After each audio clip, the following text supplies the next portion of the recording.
चलूँ कि एक्सेल है क्या? What is Excel? Excel is a spreadsheet program. Spreadsheet program are those programs which can be work in rows and columns. याद रखिएगा Excel क्या है? एक्सेल एक स्प्रेडशीट प्रोग्राम है और स्प्रेडशीट प्रोग्राम वो प्रोग्राम होता है जो रॉस और कॉलम्स के दरमियान वर्किंग कर रहा होता है। बहुत से लोग होते हैं, मैंने बताया था, कहते हैं यार Excel purely computerised accounts program है। माना एक्सेल में अकाउंट्स की बहुत सारी चीज़ों को आप कंट्रोल कर सकते हैं, लेकिन अगर कोई ये कहे कि प्योरली कंप्यूटराइज्ड अकाउंट्स आप एक्सेल में कंट्रोल कर लें तो ऐसा कुछ भी नहीं है। उसके लिए आपका बेताशा ईआरपी सॉफ्टवेयर्स मौजूद हैं, स्मॉल ईआरपी भी और बिग ईआरपी भी।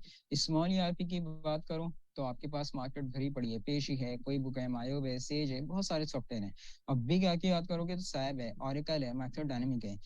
लेकिन एक्सेल की एक अपनी अहमियत है, और एक्सेल की अहमियत का अंदाजा आप इस बात से लगा सकते हैं कि एक्सेल आज एक 2 कमरों का ऑफिस में वर्किंग कर रहा है, और एक्सेल आज एक एमएनसी यानी कि मल्टीनेशनल कंपनी वर्किंग कर रहा है। जितना एमएनसी मल्टीनेशनल सेक्टर होता है, सबसे बड़ा अकाउंट्स का सॉफ्टवेयर वहाँ पे रन हो रहा होता है, सैप हो रहा होता है, या ऑरेकल हो रहा होता है, या माइक्रोसॉफ्ट डायनामिक हो रहा होता है। लेकिन जब आप उन कंपनीज में जाते हैं, आप देखते हैं वो लोग भी बैठ के एक्सेल वर्किंग कर रहे हैं। क्यों भाई? जब आप इतना बड़ा अकाउंट्स का सॉफ्टवेयर रन कर रहे हैं तो आपको एक्सेल की जरूरत क्या है? तो एक्सेल की जरूरत उन्हें भी होती है। सेम अगर नॉर्मल इंडस्ट्री में चले जाओगे, वहां पे भी एक्सेल पे वर्क होते का मिलेगा आपको। 2 कमरों को ऑफिस में जाओगे, वहां पे भी एक्सेल पे वर्किंग करनी होगी। सेम अगर मैं डेजिग्नेशन के हवाले से बताऊं, तो मैंने बताया था कि आज कंपनी के मैनेजिंग डायरेक्टर से लेके कंपनी का जो नॉर्मल क्लर्क होता है, आज दोनों बंदे एक्सेल पे वर्किंग कर रहे हैं। अब यहाँ पे भी देखो जमीन आसमान का फर्क है, कहाँ मैनेजिंग डायरेक्टर की पोस्ट और कहाँ नॉर्मल क्लर्क की पोस्ट। लेकिन वर्किंग दोनों को ही करनी है। हाँ, वर्किंग क्राइटेरिया जरूर चेंज आता है। अगर बात करेंगे मैनेजिंग डायरेक्टर की, वो बहुत ज्यादा हाई लेवल पे वर्किंग करेगा। अगर बात करेंगे क्लर्क की, तो वो नॉर्मल लेवल पे वर्किंग करेगा, लेकिन वर्किंग दोनों को ही करनी है। राइट।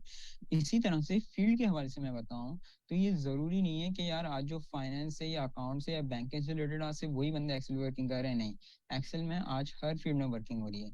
चाहे आप एचआर से रिलेटेड हैं, चाहे आप मार्केट से रिलेटेड है, चाहे सेल्स से रिलेटेड हो, इंजीनियरिंग से रिलेटेड हो, मेडिकल से रिलेटेड हो, क्रेडिट इंश्योरेंस से रिलेटेड हो, जिस फील्ड से भी आप रिलेटेड है, एक्सेल पे आपको वर्किंग लाजमी करनी है। मैक्सिमम चीजें हर फील्ड की सेम होती हैं, कुछ चीजें होती हैं जो डिफरेंशिएट होता है, लेकिन मैक्सिमम चीजें हर फील्ड की सेम होती है।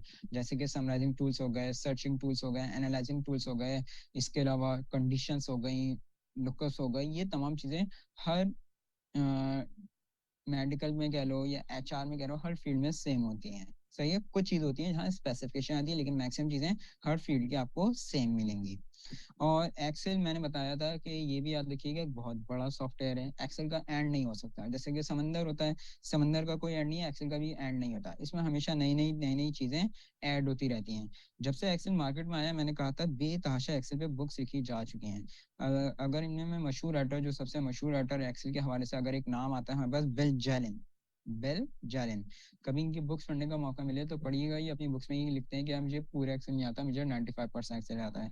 तो जब इतने बड़े राइटर ये बात कह दें कि मुझे पूरा एक्सेल नहीं आता, मुझे 95% एक्सेल आता है, तो दुनिया का कोई ऐसा बंदा नहीं है जो ये कहे मैंने पूरा एक्सेल करा हुआ है। बी फ्रेंकली स्पीकिंग, यार पूरा एक्सेल कोई नहीं कर सकता, सिर्फ कहनी क्या होती है। लेकिन यहाँ पे जो आपका एक्सेल है, पाकिस्तान की कराची की एक बेहतरीन कोर्स आउटलाइन है जो हम आपको यहाँ पे इशू कर रहे हैं, जिसमें आप इंशाल्लाह पूरा basic, advance, business, financial modelling इंशाल्लाह पूरा पार्ट भी आप लोग कवर करेंगे।